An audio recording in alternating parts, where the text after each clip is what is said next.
Yo, yo, yo. Hey, guys, welcome back to another awesome edition of the Best Practices Show. You ever thought, I work too hard? I work too many patient hours. I want to reduce patient hours. Actually, I want better patient hours so I can have a better life. Well, today we're going to talk about how you change your hours and you change your life with great new thinking. And I brought on one of our amazing coaches, Courtney Dalton. And we take you through a 3-step process in which you can truly change your hours and change your life and have a better practice and a better life. And you can produce more. So make sure you guys check it out. I know you guys will enjoy it. And we'll see you soon.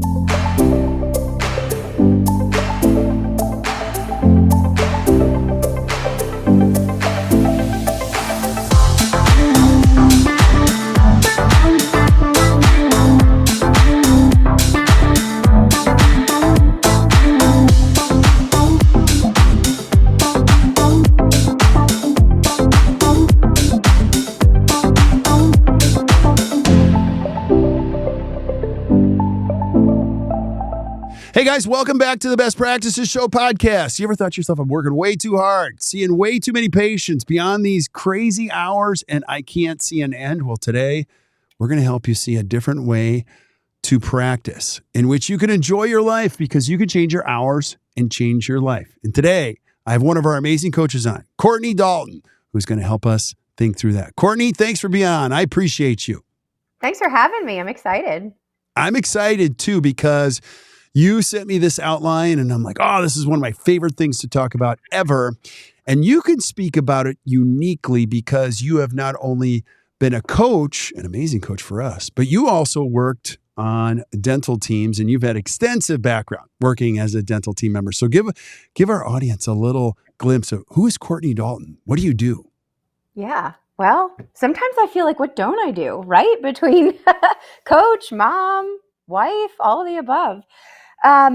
Working as a hygienist on so many different teams thus far, leading up to my time at ACT, gives you so much perspective on schedules that work and schedules that just don't work. And I've really gotten the ability to work on teams with both.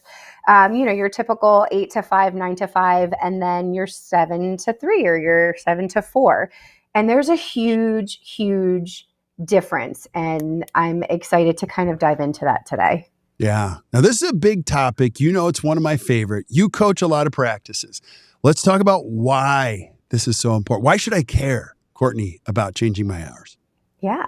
Well, you spend so much time with your work family, and it is a family because you spend a significant portion, not even of just your day, but of your life in your practice, doing what you love to do, which is great. But there's a balance that we're probably missing, and that's to be able to be present for your family and for your life outside your practice and outside your work obligations. So it's really important to strike that balance and find your why and take the steps to make the change. Yeah, I love it. And a couple, I'll just piggyback on what you said. Remember, if you're listening to this podcast, you spend 30% of your life working. 30% of the breaths you take on this planet will be at. And so you want to make sure that you've got really good time spent doing what you love, with who you love while you love doing it. So you got to remember 30% of your life is spent at work. The other thing to think about is you only need to practice. Now, this podcast is not for everybody. It's for the person who really wants to have a great life and a great practice. And you know who you are if you're listening to this, but 32 hours is all you can clinically give to a practice. That's it. And dentists have been classically misled to believe that they have to expand hours to attract patients and do more dentistry. And that is just not true. Maybe when you start to get it rolling, but eventually the mark of a truly professional practice is when people come to you because of you during the hours that you work. Now, let me just say one more thing that's important about changing your hours. There are other people that will teach you expand your hours, work on Saturdays and all that stuff to grow your practice and grow your gross production. That is true. It will work because you'll be seeing a lot of different insurances and all those kind of things to grow that. What you lend yourself to when you have less desirable hours is less desirable talent. The best people in the world know that they're good. So if I'm a great hygienist or a great chairside assistant in your town, I know I'm good. And I'm going to go to a practice that values my contribution and the fact that I want a life. And so people don't think about this when they expand their hours. They just think of the financial opportunity. But you also have to staff a practice. When you're writing off a third, you've got to staff a practice that has to produce a third more. And it's naturally going to put you in some waters that are dangerous out there. So I think changing your hours to fit your practice life is one of the greatest things you'll ever do. And I'll say one more thing about the why, because I love this topic. It's my favorite. Time is the new rich. I'm going to say it over and over and over again. People that have the ability to do what they want with their time are the richest people ever. I don't care how much dentists produce. Actually, that's the most boring conversation of all time, how much you produce. Because most people are writing off a third or more, which means you're working 1 out of every 3 days for free. So that doesn't tell me anything.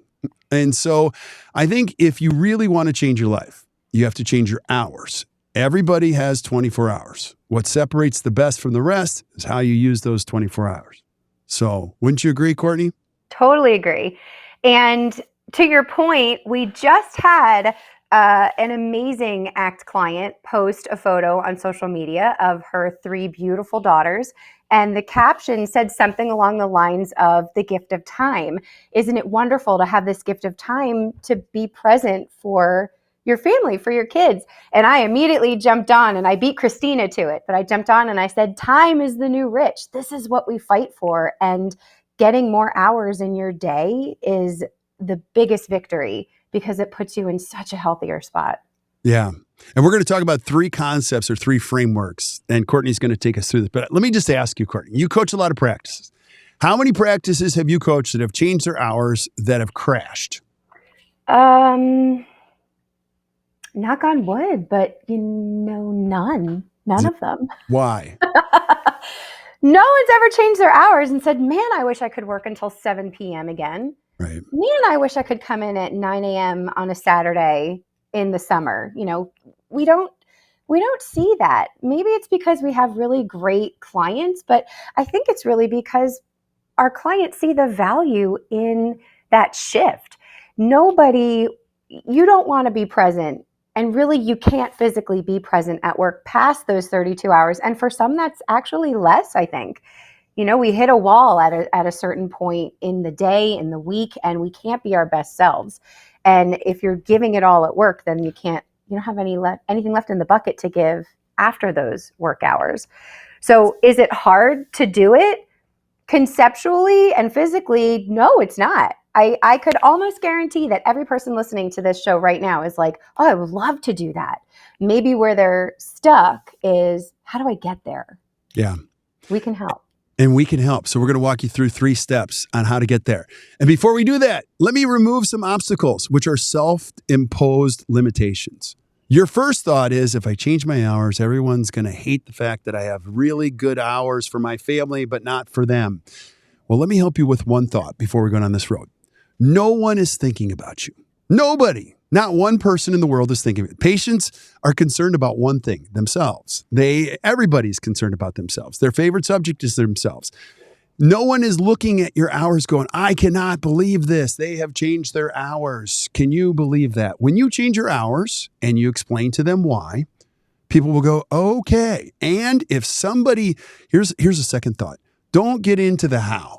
Just explain the why. When the why gets clear, the how gets easy. And we've had so many dentists take pictures of photos of little kids that are important to them, put them right on the counter and say, Mrs. Jones, I'm going to point to this photo and I'm going to let you know we're going to be changing our hours. And that's the reason why. Those gorgeous little faces are the reason we're changing our hours.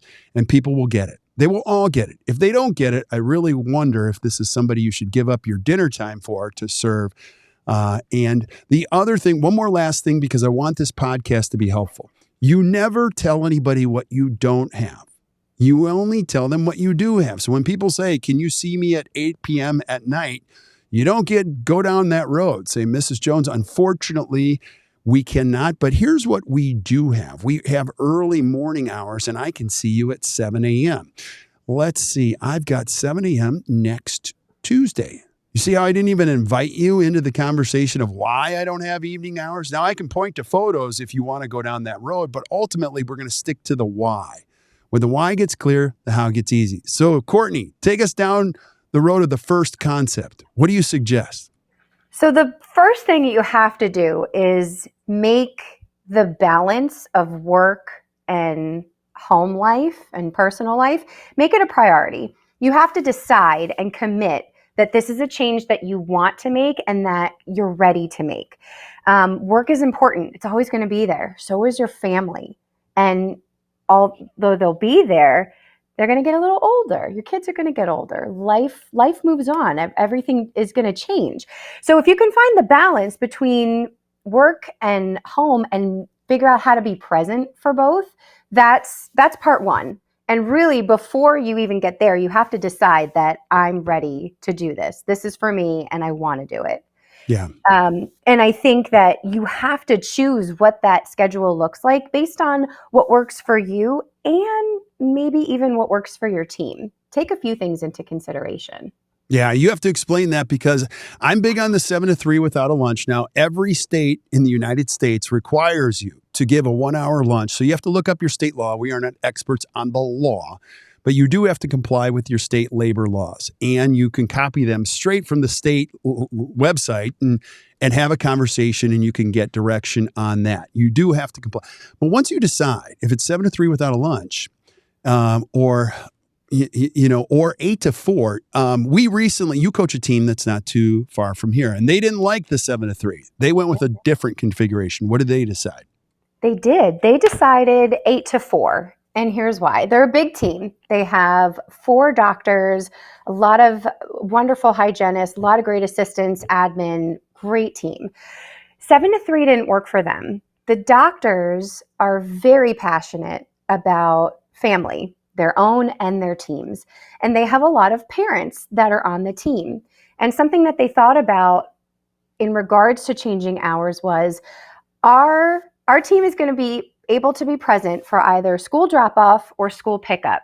And as a group, with some of their team members present and the doctors present, they talked it out. And the team members vocalized and said, I think drop-off is going to work out better. I would like to be present at drop-off. Done.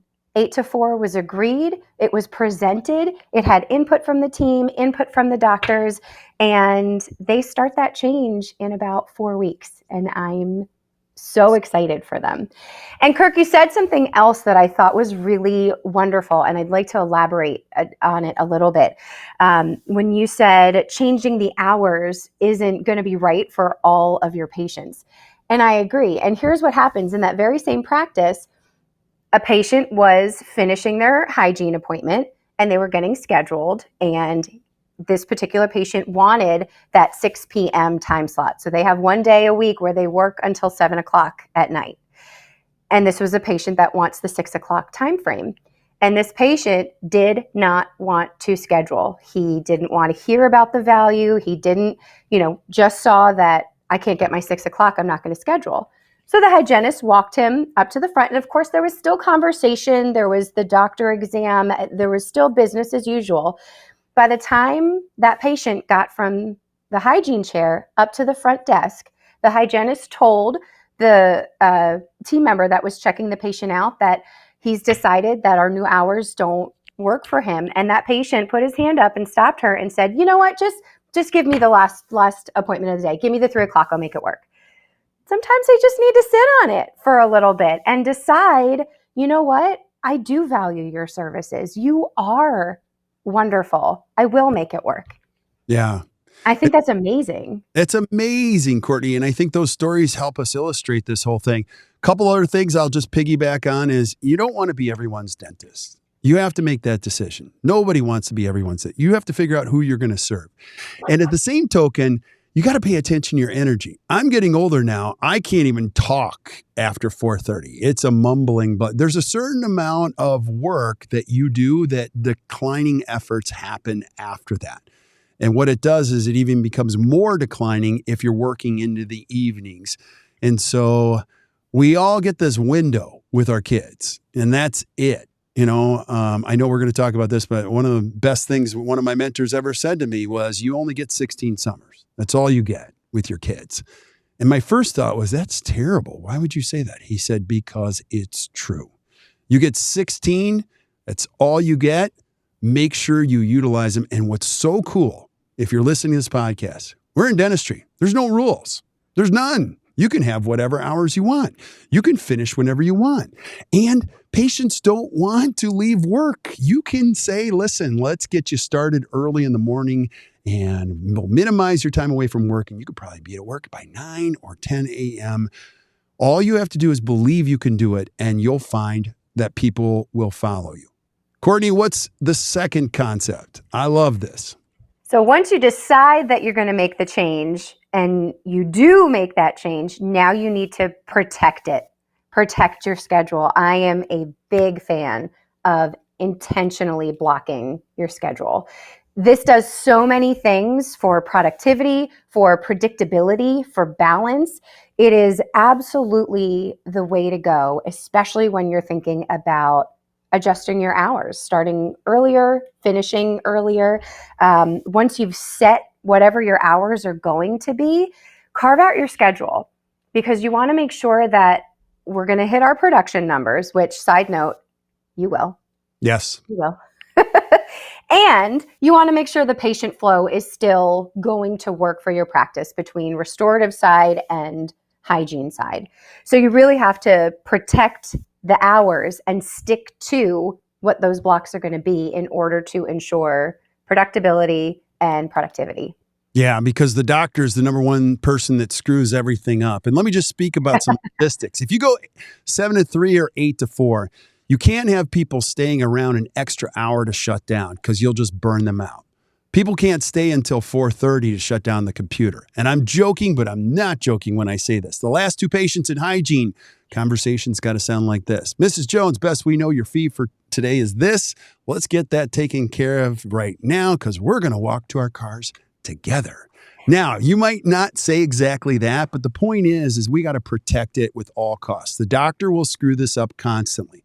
And when you screw it up constantly, you're going to burn out people around you. The other thing you got to remember too is if you're employing people, a lot of them moms, they have kids at home that are unsupervised for many, many, many hours. What a great gift you're giving them by leaving early so that they can be a part of their families. I promise you, you will produce more. Many of you listening to this podcast have already experienced this. You used to work 5 days a week. Now you work 4. Your practice didn't die. Your production actually went up because the bottom line was you valued you more. And you found out I could do a lot more in 4 days than trying to spread it out at all these hours. And let me remove one more thing because, Courtney, you're just opening up a can of worms. You're going to have all these self-limiting things that come your way, like teachers. I think teachers and military are the 2 most important segments in the entire world. I think they should go first in everything. They should go first at the airport. They should go first in your practice. They should go first everywhere. I am an A member for Southwest Airlines, which means nothing. I get free Wi-Fi. I think there should be a line for teachers and military before everybody else gets on. That's how important those people are in this world. And we have a lot of people that say, well, teachers, I have so many teachers. One of our favorite doctors, he knows who he is if you listen to this. Data is really important. So if you think teachers are an important part of your practice, you should validate that. So pull the number of teachers you have in Dentrix or EagleSoft. So he pulled them. Guess how many teachers he had? He had 11 teachers. He thought they were all over the place. There were 11. So there are days that you work and teachers don't, right? Those are VIP teachers days. So you know what they did? They called all of those teachers and they proactively scheduled them on VIP days. Now he has more what? Teachers. So make sure you remove all of these obstacles and protect, like what Courtney's saying is protect balance at all costs. Now you also were coaches, and so we created what are called scheduling agreements. Can you explain what that is? Yeah, scheduling agreements are the agreements that you make with your team for how you're going to treat your schedule. So where do the emergencies go? What is an emergency? What is this high production block for? When could we lift it, and what will we fill it with if we have to? Basic agreements around how your framework, your schedule is going to be honored by each and every person on your team. So once you decide you want to make the shift, once you make the shift, once you set the schedule, now we're going to sit down with your team and really iron out the details. Why, and go back to your why. Why did we do this in the first place? That's why you can't move these blocks around. That's why you have to stay committed to the framework that you implemented. Yeah. And what about this one? You get this one. But you don't understand, Courtney, my schedule's out of control. It's out of control. Like, I can't control my schedule. What do you say to that? Well, in all honesty, it probably is out of control because you're not doing it Right. the right way. And that's okay. We don't know what we don't know. A lot of our doctors are S styles. They're caring, they're compassionate, they're healers. And that's wonderful. So they're yesers. Yes, we can fit you in. Yes, we can put you there. Yes, that's okay. I can be in 5 places at once. Just do it. You are, Kirk, to your point, the doctor is usually the saboteur of the whole schedule, but not maliciously. It's with good intent, and it's the reason why we need scheduling agreements so that we can remind Dr. Smith, hey, remember when we sat down and we said, this is the schedule that works for us and for our patients. Just give him a little reminder what that was in the first place. I have several doctors that are guilty of this. Yeah. And if you're a doctor listening, you know who you are, because I am you in some respects. I mean, I hate conflict. I have been clinically diagnosed as a wuss, so I can't say no. And so you have to have scheduling agreements in place. You have to have agreements with your team. You have to put a container around work, because if you don't control it, it controls you, and you never say no, and you keep saying yes. And what you do when you say yes to patients is you say no to your family.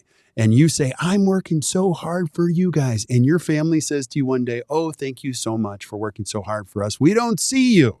And don't get yourself down that road. Remember, you're a dentist. You make the rules, and it doesn't have to be super hard. You can put a container around work and you have people come in your schedule. I love this. So, Courtney, what's our third concept?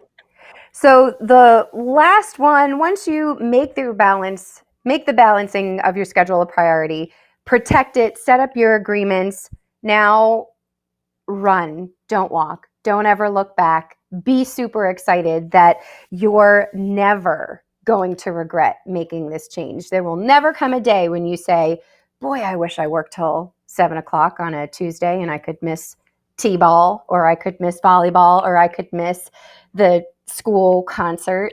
There will never be a day when you look back and regret making this change. You will never regret it. And this is one of those components, Courtney. There is no plan B. There's only plan A, and go with it. I promise you, once you make the decision. Now, the key is you have to have your team all in on helping you make this decision, but you'll find they're more behind this than you are. One of my favorite stories, 2-doctor practice with 19 team members. They confronted me at a lecture and said, we can't do this. And I'm like, all right, I've heard this one a million times. Let's do a Zoom call. And we did a Zoom call the next week. And I asked all 19, do you think we can do this? And what do you think they shouted in unison? Yes. Now, the logistics of it are this. Let me point out one more thing. Once you make the decision and you never turn back, you're going to embrace a couple things. Number one, you have to figure it out as a team. So the first thing that you're thinking is, we got to reschedule all these patients. No, you don't. So if you go from 8 to 5 with a lunch to 7 to 3, you're only talking about a handful of patients per day. Don't overthink this. It's not 7,000 patients out of the schedule back into the schedule. It's just a few at the end of the day, and you're moving them to the front of another day. The other thing to remember is the first week is hard. It's true. You're trying to figure out what to say, how to say it, what to say, what pictures to point to. It's a little bumpy. But by week 2, you've said it all. You're like, okay, last week. And by week 3, it's rolling off of your tongue on how this works. Week 4, you're not even interested in people that want to come back at 6 o'clock or 9 o'clock at night. And you'll find Dentists think in terms of exceptions. If you're a dentist listening to this, here's what you're thinking. You're thinking there's one team member this is not going to work for, or there's 4 patients this is not going to work for, and you stop your life because of the exceptions. Trust me, the exceptions will follow you in most cases. This is called leadership, and you have to lead your practice where you want to go so you have a life. And so, Courtney, I absolutely love this concept. And we're going to throw out the challenge. Here's our call to action today. If you're a dentist listening and you don't think you can have better hours, I want you to call me. Call our team. Somebody on our team, it might be me, we'll have a Zoom call with your entire team. And I will help you philosophically figure it out and help you make the decision. Because once you make the decision, just like Courtney said, you won't look back. And it's amazing. So, Courtney, any last thoughts you have on changing your hours and changing your life? I really think that if you're even mildly considering doing this, do it. Make the shift. Make the change. I had a team that made the shift from their normal 8 to 5. They pushed to 7 to 3 for a week because they were down a team member. It just worked better for their schedule. By Wednesday, they decided they loved it and they redid their entire schedule following that. Now, I'm not saying to do that all the time, but it's amazing. Kirk, to your point, you only get 16 summers. You only have so much time. Don't wish it away. Don't bury yourself in what you have because you feel like you can't get out of it. You can. We can help you. We can absolutely help get that balance and get the change for you so that you can have, as we love to say, a better practice and a better life. I love it. At the end of the day, it's not really about hours. That's part of it. Is we want you and your team to go to work and like who you are. There's nothing better than going to work going, I like who I am. I go in early. I leave early. I have a life. One last thing to think about. When you change your hours, 7 to 3 or 8 to 4, you have a whole day after your day is done. People tell themselves, I don't have any time. I don't have any time. I don't have any time. That's one of the biggest lies we could ever tell ourselves is we don't have any time. When you change your hours, you change your life, and you truly have a better practice and a better life. Courtney, thank you so much. This is one of my favorite of all time. Thank you. Go on for 2 more hours on this. So awesome. We'll stick around. We say goodbye to everybody else, but thank you guys for listening to the Best Practices Show. Change your hours. Trust me, it works. No one's going to leave you. No one's going to get frustrated. You're going to be so happy you did, and you're going to get hundreds and hundreds and hundreds of hours of your life back that you won't regret it. If you struggle, reach out. We'll help you every step of the way. And until we see you guys next time, or you hear from us next time, keep watching or keep listening to the Best Practices Show. You guys enjoy your day.